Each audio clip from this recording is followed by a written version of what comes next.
After DeepSeek, it's time to get familiar with new AI model that is Kimi k1.5. It also comes from China's Moonshot AI. It's not just an AI model, but it's based on multimodal reasoning and reinforcement learning. It combines code, textual and visual data to solve complex problems. If you look at this bar diagram comparison, it almost beats every other AI models in every criteria. To use this AI model, you're just gonna go to kimi.ai.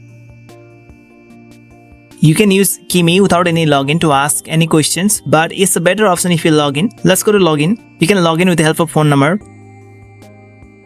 Send the code to your phone number, and you're gonna have to enter the verification code that has been sent to your phone number.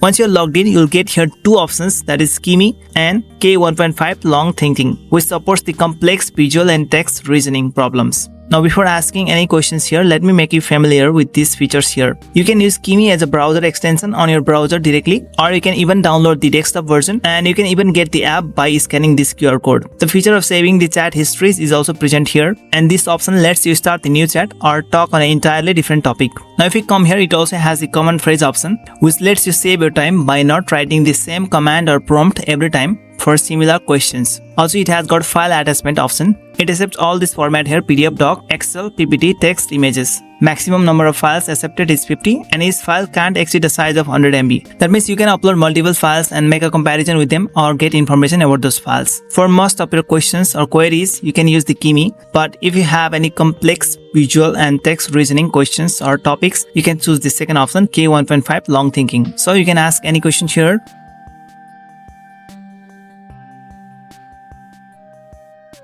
So it also presents you with the web search results related to your question or query. So this is how you can use Kimi AI k1.5 model for free. So if you like this video, then just give a thumbs up and don't forget to subscribe my channel. Goodbye.